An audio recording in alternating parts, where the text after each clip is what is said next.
This is a moment in Jewish history. This year, the fast of the 10th day of the month of Tevet, in Hebrew, Asara B'Tevet, will be held Friday, December 22nd. It marks the siege on Jerusalem by the Babylonians.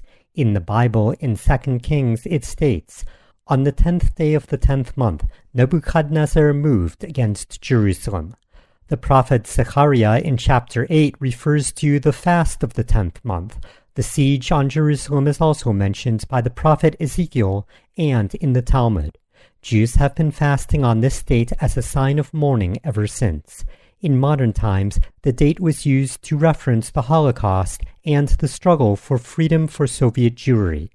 JTA News reported from Romania in January 1928 that the date was used as a memorial for desecrated Torah scrolls by Judeo-phobic rioters.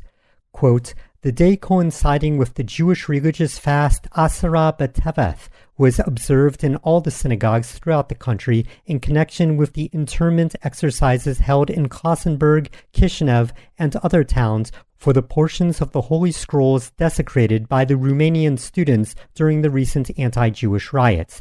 The internment exercises were given a strict private character. Only rabbis and community officials attended because of the insistence of the Romanian officials.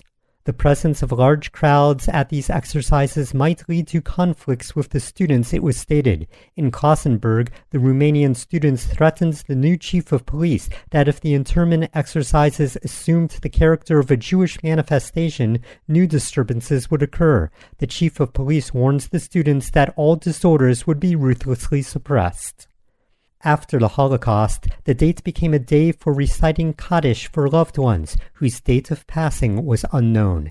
January 1929 was the first official Holocaust memorial since the founding of the State of Israel. JTA reported, "The Chief Rabbinical Council for Israel has proclaimed today, the 10th day of the Hebrew month of Tevet, as a day of remembrance for the 6 million European Jews who perished at the hands of the Nazis during the war.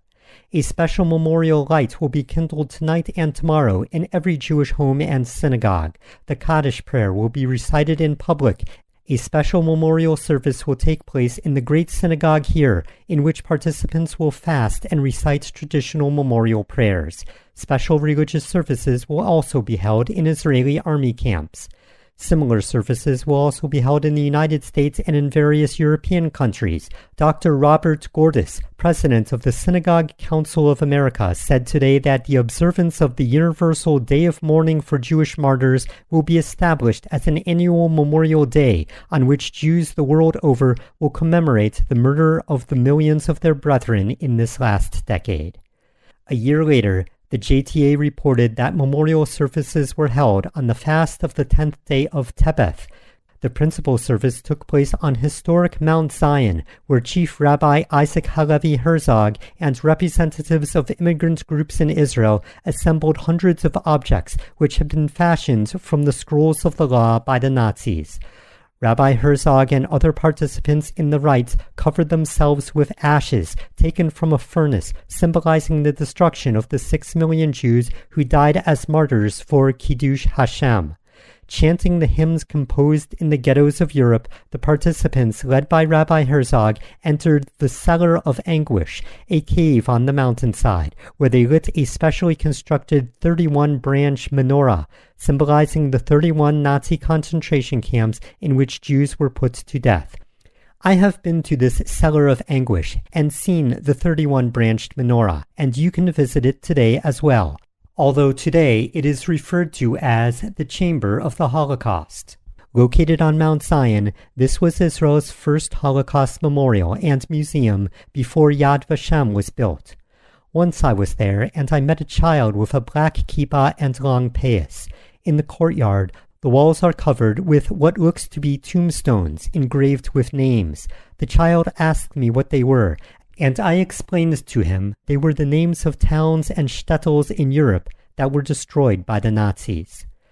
Today, the 10th of Tevet Memorial, like the Chamber of the Holocaust, has been overshadowed with the official Yad Vashem Memorial and the date of Yom HaShoah, coinciding with the liberation of the Warsaw Ghetto Uprising.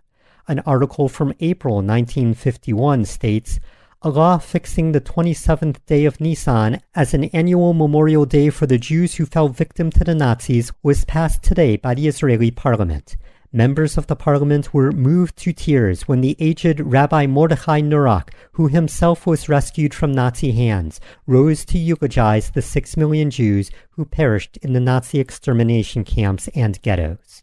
Rabbi Nurock, born in what is today Latvia, personally met Theodor Herzl and attended one of the Zionist congresses. During World War I, he established a hospital, and he worked with Zionist movements and the Jewish Agency. During World War II, he helped evacuate Jewish refugees.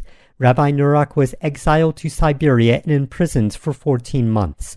After Israel's independence, he was elected to the Knesset, where he initiated the creation of Yom HaShoah and also the law for prosecution of Nazis and their helpers. By the late 1960s and early 1970s, the movement to help Jews in the Soviet Union gained momentum. The 10th of Tevet coincided with a massive rally on behalf of Soviet Jewry. An article from December 1970 states an estimated 6,000 to 10,000 New Yorkers, Jews and non-Jews, braved the biting winds in Foley Square today for a Soviet Jewry solidarity rally. Mayor John Lindsay proclaimed a day of concern and said, "We meet this afternoon as Jew and Gentile, black and white, young and old. We meet not to plead our own interests, but to speak out for thousands of Soviet Jews who cannot speak for themselves. We raise our voices in their name, in the name of justice, decency, and compassion." In Boston, a group of Orthodox, conservative, and Reform temples declared a day of dedication to Soviet Jewry on the 10th of Tevet, an official fast day in memory of the siege of Jerusalem by the Babylonians. 200 persons heard speeches of solidarity with the Leningrad prisoners by Catholic, Protestant, and Jewish leaders who asked the Nixon administration to act to save the condemned. In January 1971, British Jews observed a day of fast and intercession for Soviet Jewry, in accordance with the proclamation by Chief Rabbi Dr. Emanuel Jakobovich, who dedicated Asara B'Tevet as a day for Russian Jewry.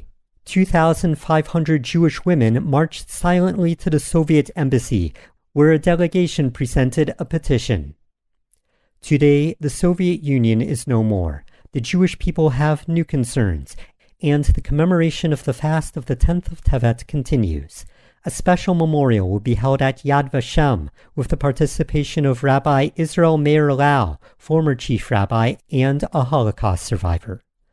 Jewish tradition states that one day the fast days will be changed into days of joy, as it states in Jeremiah chapter 31, "And I will turn their mourning into joy, and I will comfort them and make them rejoice from their sorrow." And in Zechariah chapter 8, "And the fast of the 10th shall become times of joy and gladness, and cheerful feasts to the house of Judah." This has been a moment in Jewish history. For past shows, you can visit benbresky.substack.com. Thank you to all the listeners, and Shalom.